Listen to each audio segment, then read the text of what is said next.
সরকারকে দেখলি বলতে হয় চোর চোর চোর চোর চোর, ডাকাত ডাকাত ডাকাত, হয় বোম মারা মাল বোম মারা মাল, হ্যাঁ ওই ঘরের টাকা লুট করা মাল, রাস্তার টাকা লুট করা মাল বলছে তো, খুনি খুনি বলেছে তো।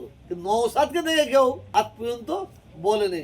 আজকে সারা পশ্চিম বাংলার কি হিন্দু কি মুসলমান আমি তো দেখছি সবাই একটা ব্যক্তিকে বলছেন না এটা তো অনেস্ট, তার নাম হচ্ছে নওশাদ সিদ্দিকী। কেন উনি তো পলিটিক্যাল ম্যান, উনি তো মসজিদকে সামনে রেখে পলিটিক্স করতে চাইছে বলে বাংলার মানুষ জানে।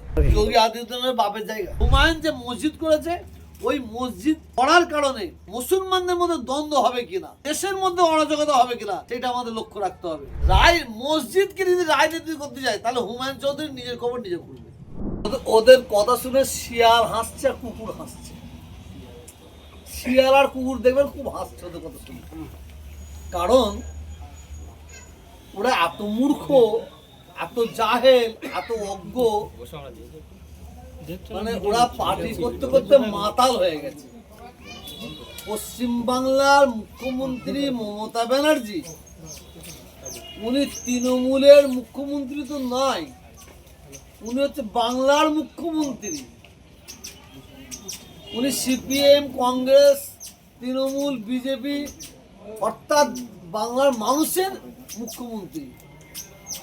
আর যারা ঘর দেবে না, লক্ষ্মী ভান্ডার বন্ধ করে দেবে বলছে, তারা কত বড় যায় যেন মনে হচ্ছে ওদের বাবার সম্পত্তি, যেন মনে হচ্ছে ওদের বাবার সম্পত্তি, যার জন্য এই কথা বলছে।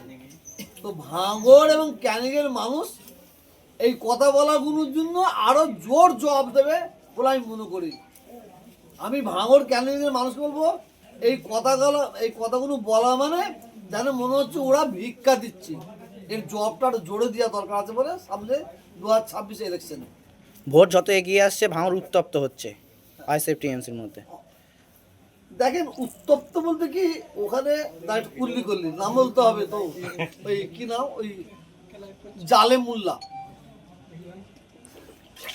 ওর কথা নিলে আমাকে একটু কুল্লি করতে হয়, জানো তো, একটু কুল্লি করে দিতে হয়। গাল মিষ্টি হয়ে যায়? হ্যাঁ গাল মিষ্টি হয়ে যায় না, বমি হয়, বমি লাগে। কেন হুজুর এমনটা মনে হয়? ও তো মানুষের মধ্যে পড়ে না, ও তো মানুষের মধ্যে পড়ে না। একটা পশুকে একদিকে রাখবেন আর ওকে একদিকে রাখবেন, মানুষ দেখবেন পশুটার দিকে তাকাবে, ওর দিকে তাকাবে না। কারণ ও মুসলমান নামে হচ্ছে মুসলমানদের কলঙ্ক, ও মুসলমানদের দুশ্মন। ওকে সারা ভারতবর্ষের মানুষ, বড় বড় আলেম মুহাদ্দিস, তারা ওকে কাফের বলে ফতোয়া দিয়েছে, ওকে মুশরিক বলে ফতোয়া দিয়েছে। ও যদি মরে যায় ওর জানাজার নামাজ পড়া যাবে না, এই ফতোয়া দিয়েছে। ও যদি মরে যায় কোনো মুসলমানদের কবরস্থানে ওকে দাফন দেওয়া যাবে না, এই ফতোয়া দিয়েছে। কেন? ও তো শিরক করে, ও তো শিরক করে। ওর সম্পর্কে কথা বলতে বমি ভাব লেগে যায়।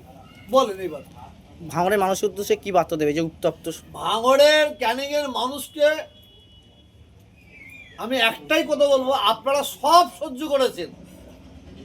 ওই কম্পাক্টা, ওই শয়তান মুজাদ্দেদ জামান দাদা হুজুর কেবলা সম্পর্কে ছোট বড় কথা বলেছে, ছোট হুজুর কেবলাকে সম্পর্কে এবং পীর সাহেবদের সম্পর্কে ছোট বড় কথা বলেছে, ছোট হুজুর কেবলাকে অমিত শাহ বলেছে। ভাঙড়ের মানুষ সব সহ্য করবে, ক্যানিংয়ের মানুষ কিন্তু এটা সহ্য করবে না। ভাঙড়ের ক্যানিংয়ের মানুষ বলেছে আমাদের পীরের মর্যাদা কিরকম দিতে হয় আমরা 2026-এ দেখিয়ে দেবো। তৃণমূল কংগ্রেস থেকে তো ভাঙড়ে আবারও দায়িত্ব দেওয়া হয়েছে শওকত মোল্লাকে, এবং অভিষেক বন্দ্যোপাধ্যায় বলছে ভাঙড় চাই, শওকত মোল্লাকে দায়িত্ব দিয়েছে। দেখেন প্রত্যেকটা টিম, এ টিম ও টিমের খেলতে গেলে প্রত্যেকটা টিমই চাই আমার টপই চাই, আমার টপই চাই। যেদিন অভিষেক বন্দ্যোপাধ্যায় বলেছিল যে আমার ভাঙড় চাই, এটা নিশ্চয়ই আপনারা জানেন, কিন্তু শওকতের নাম মুখে নিয়েছিল, শওকতের নাম মুখে লিখেছিল। অভিষেক বন্দ্যোপাধ্যায় শওকতকে ঘৃণা করে, এটা আমার থেকে শুনেন, ওকে ঘৃণা করে, ওর নাম কেন মুখে নেবে? কিন্তু ভাঙড়ে তো দায়িত্ব শওকত মোল্লা, ও দিতে পারে দায়িত্ব, শওকত মোল্লা নাই। ভাঙড় ক্যানিংয়ের দায়িত্ব সাধারণ মানুষের, কে কি বলছে না বলছে সাধারণ মানুষ দেখবে না। সাধারণ মানুষ পীরেদের বেইজ্জতি করার জব দেবি, আমাকে বেইজ্জতি করলে আমি জব নাও দিতে পারে। দাদা হুজুর 5 হুজুর কেবলার দিকে কমপক্ষে আঙুল তুলেছে। আমাকে ভাঙড় ক্যানিংয়ের মানুষ বলেছে হুজুর আমরা আমাদের সব নিয়ে নিক, আমরা সহ্য করবো, কিন্তু আমার পীর মোর্শেদকেও গালাগালি করেছে, পীর মোর্শেদকে ছোট করেছে, এর জব আমরা দেবই ইনশাআল্লাহ। শুধু ভোটটা যেন দিতে দেওয়া হয়, ভোটটা দিতে দেওয়া হয়। কিন্তু ভোট দিতে দেবে কি কি মনে করছে? নিশ্চয়ই দেবে, হবে, নিশ্চয়ই হবে। কারণ ভাঙড় আর ক্যানিংয়ের মানুষ ওই মেয়েদের মতন আর হাতে চুরি পড়ে নেই। 2000 এক আঙুল দেখালে 2 আঙুল দেখাবে, এক আঙুল দেখালে 2 আঙুল দেখাবে। ভাঙড় ক্যানিংয়ের মানুষ সব ঝিম মেরে আছে, সব ঝিম মেরে আছে। মনে রাখবেন বাঘ ঘুমিয়ে আছে, বাঘ যখন গর্জে উঠবে না শওকতকে টানা ছিঁড়া করে ফেলবে। শওকত মোল্লা তো প্রকাশ্য জনসভা থেকে বলেছেন যে আমার বিরুদ্ধে হুজুর দাঁড়াক। তো আপনি বলছেন আমাকে অনেক ফোন করেছেন, আপনি দাঁড়ান ভোটে। আমাকে পাগলা কুত্তা কামড়াবে যেদিন সেদিন দাঁড়াবো, আমাকে যেদিন পাগলা কুত্তা কামড়াবে তখন আমি দাঁড়াবো। আমার আমার আমার কি সম্মানের অভাব, আল্লাহ আমায় ইজ্জত দিয়েছে, আল্লাহ সম্মান দিয়েছে, এইটাই তো আর বড় পাওনা। তো আমি তো শওকত মোল্লার মতন দাঁড়িয়ে আজকে সারা পশ্চিম বাংলার কি হিন্দু কি মুসলমান আমি তো দেখছি সবাই একটা ব্যক্তিকে বলছেন না এটা তো অনেস্ট, তার নাম হচ্ছে নওশাদ সিদ্দিকী। কেন বলছি? এমন একটা ব্লাড তার গায়ে আছে, এমন একটা রক্ত তার গায়ে আছে।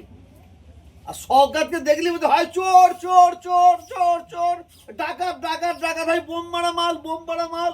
হ্যাঁ, ওই ঘরের টাকা লুট করা মাল, রাস্তার টাকা লুট করা মাল বলছে তো, খুনি খুনি বলেছে তো। নওশাদকে দেখে কেউ আজ পর্যন্ত বলেনি। যখন নওশাদ ক্যানিংয়ের কোন জায়গা থেকে আসছিল, একদল মহিলা তাকে কি একটা প্রতিবাদ জানানোর জন্য দাঁড়িয়েছিল, গোবর জল ছড়ে দিচ্ছে। না না দাঁড়িয়েছিল কালো, না না না কালো পতাকা দেয়। ও এক জায়গায় মিটিং করে বেরিয়ে যাচ্ছিল, মিটিং করতে যাচ্ছিল, ঘুরে এসে থেকে না যাচ্ছিল, মানে একদল মহিলা ওকে দাঁড়িয়ে কিছু প্রতিবাদ জানানোর জন্য দাঁড়িয়েছিল। নওশাদ দাঁড়িয়ে তাদের সাথে কথা বলছে, তারাও নওশাদের দিকে, নওশাদের মুখের দিকে তাকিয়ে নওশাদের ভালোবাসার মানুষ হয়ে গেছে। নওশাদ সারা সবচেয়ে বলতে আপনি দেখেন না, আমি হাই হাই লেভেল থেকে নিজ পর্যন্ত সবের মুখে একটাই কথা শুনছি, অনেস্ট। তা বলে আমি নওশাদকে সাপোর্ট করছি না, ভালোকে ভালো বলছে না বলছি। নওশাদ আমার পরিবারের একজন ছেলে, আমার ভাইপো, ভাইপো হিসাবে আমার আমার আমার বুকে থাকবে, কিন্তু রাজনীতি হিসাবে আমাকে সাপোর্ট করবো না। কারণ আমার পীর বাড়ির কোনো ছেলে রাজনীতি করে না, তার জন্য আমি তার বিরোধী। এই যে আপনি শওকত মোল্লার কথা বললেন, শওকত মোল্লার বিরুদ্ধে বিভিন্ন অভিযোগ করলেন বিস্ফোরক, কিন্তু এই শওকত মোল্লাকে পার্টিতে ঢোকানোর জন্য যথেষ্ট গুরুত্বপূর্ণ ভূমিকা আপনার ছিলেন, সেটা ভুল ছিল? আপনি শওকত মোল্লার বিরুদ্ধে আমি বলিনি, আপনি ভুল করছেন। শওকত মোল্লার বিরুদ্ধে খোদ মুখ্যমন্ত্রী নিজে বলেছে। শওকত মোল্লার বিরুদ্ধে শওকত মোল্লা বলেছিল না একদিন আমার ডায়েরি এ করবে, খাতা খুলবে। তো শওকত মোল্লার খাতা খুব তাড়াতাড়ি খুলবে সিবিআই আর ইডি, এটা আপনার সোশ্যাল মিডিয়ার মাধ্যমে বলে দিলাম, খুব তাড়াতাড়ি খাতা খুলবে, একটু অপেক্ষা করেন। না না, শওকত মোল্লাকে যে আপনি দলে ঢোকানোর জন্য সুপারিশ করেছেন সেটা কি ঠিক ছিল না? না, আমি ওকে ধোয়াধুলো করেছি, ও আমার পায়ে ধরে কান্নাকাটি করেছে, শুধু কান্নাকাটি করেছে, 10 বার কান্নাকাটি করেছে, তার জন্য আপনি সুপারিশ করেছেন? না, ও এসেছে ওর জীবন যাতে হানি না হয়, ওর জীবনটা যাতে না হয়, এই নষ্ট না হয় তার জন্য। আমি কিন্তু ও জালেম, ও তো জালেম, আমি তার দিন বুঝতে পারিনি। ও যে পাতে খায় সেই পাতে পিচ্ছাপ করে, ও যে পাতে খায় সেই পাত ছাদা করে। তাহলে কি শওকত মোল্লাকে গ্রেফতার করতে পারে নির্বাচনের আগে? একটু অপেক্ষা করুন।